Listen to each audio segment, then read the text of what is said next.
Sa atong unang pagbasa, nagampo ang mga apostoles kuyog sa ilang mga kauban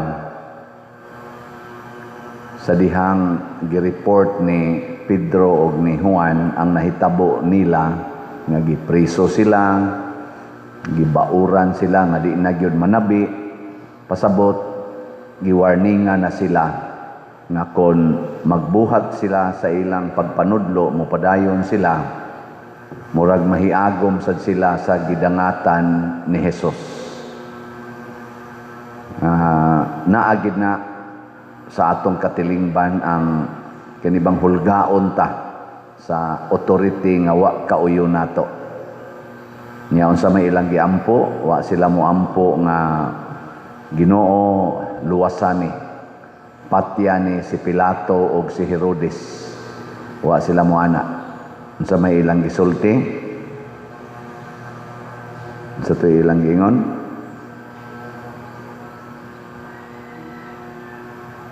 Niingon sila dire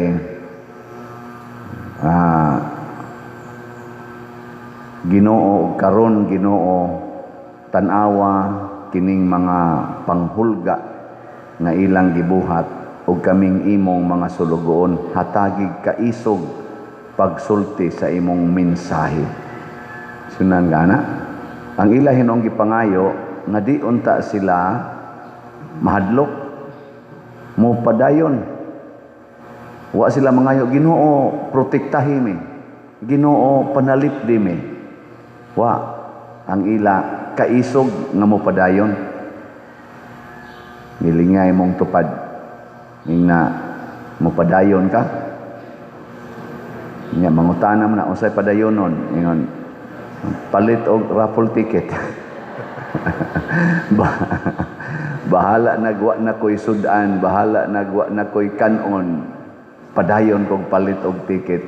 Ana no kamo padayon mo unya mamaligya pag yun mo raffle ticket ana minya ingnon pagyud mo sa inyong baligyaan, wa ka nayabag diha sister nga kalisod sa panahon karon maligya kag raffle ticket ana nya padayon gyud ka baligya.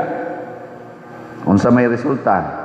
Nauyog kuno ang ilang nahimutangan, nikunsad ang Espiritu Santo nila ug matud pa diri ug silang tanan napuno sa Espiritu Santo ug nagwali sa mensahe sa Dios sa walay kukahadlok. Apil na ning atong patron, wa mahadlok, potol din liog. siya mo'y unang naputlag liog sa 12 ka apostoles. Kani atong patron, Santiago apostol. Nya ganahan mo mosunod sa atong patron. Yeah. Ingna ko na imong tupad, ingna okay ra nimo ikay unang putlas liog. Ingna ba? Oy, kasagaran to. Ginoo luwas sa taon mi. Ginoo ipaiway mis mga kadautan. Ginoo usba in taon ang kasing-kasing aning akong kontra aron dili ko niya dayunan og atake. Mao na itong ampo sayop din ang mga igsoon.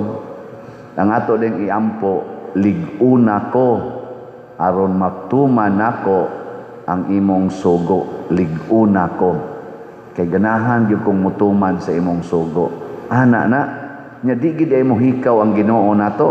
Mo nang niingon diring atong salmo, bulahan ang tanan nga nagasalig sa Ginoo. Nya ningon Diyos Kristo, ug mosalig kanako tagaan ti kag bag-ong pagkatao. Mahimo kang bag-ong tao. O kinsa maning bag-ong tao, matud pa ni Kristo, bunyagan sa tubig ug sa Espiritu Santo. O kaning atong bunyag karon, mao bitan na kanang atong bunyag, mao na ang pagpalig-on sa atong bag-ong kinabuhi nga mga anak na tas Ginoo. Dili ning pagsigig simba, dili na kanang magsigig rosaryo, dili na siging pa-blessing anang mga scapular, saryuhan, asin, tubig, dili na mao atong makapalig-on nato. Kana bang makaingon ka nga bisag wa ning rosaryuhan, bisag wa ning scapular, bisag wa gani ning Bible, bisag wa gani ning mga asin og tubig, Ginoo, kung idili na ninako tanan, hinaot unta ang akong kasing-kasing magpabilin nga magsunod gyud sa imong kabubuton. Ana. Kay usay hadlukan ra kay tas tanan. Ala, bit-bit anang daghang king asin. Unya, isabwag ko no, kay para maayo siya sa iyang sakit. Ingnan Ginoo, liguna ko Ginoo nga modawat sa akong sakit. Samas gibuhat nimo ngadto ni San Roque, gibuhat nimo ngadto ni Saint Therese of the Child Jesus, ug sa ubang mga santos nga nangamatay sa ilang sakit nga malipayon. Sakit na kay akong tuhod, Lord. Liguna ko, dili ang tuhod, kung dili ang akong pagdawat sa akong tuhod nga di na gyud mapiko. Ana. Lord, sakit kay akong gibati, colon cancer ning ako. Or unsa to nang sakit ko no aning atong presidente, diversion. Daghan ko nung diversions ba? Diversionalitis, unsa to? O inana. Di ka magampo nga Ginoo, tagaay kog malitang kwarta kay magpakimo ko ngadto sa pinaka-best yun nga ospital kanang pinakamahal sa tibuok kalibutan aron maayo ko ning akong diversionisitis unsa na. Matao unta pag-usab ang ato mga politicians nga di na sila mahadlok nga Ginoo, tagaay mig daghang kwarta kay hadlok ay may aning way kwarta. Mao ning mangawat gud mi aning malita-malitab, taga imig higayon nga makakawat gud mi. Dili unta inaana, moingon unta ni ato mga politicians, lig-una mi Ginoo nga makaalagad mi sa Pilipinas ug mauli ni namong mga kwarta nga among gikawat kay dako kay ni kadaot sa among katawhan. Dili ni sayon mapriso mi ani pero lig-una ko nga makauli ko ni ining kwarta. Ninduta ka no, igasunod adlaw magbaha na ang mga malita nga puno atong mga minilyon, binilyong kwarta nya iuli nila og mosulti na sila, kami ang nagkawat.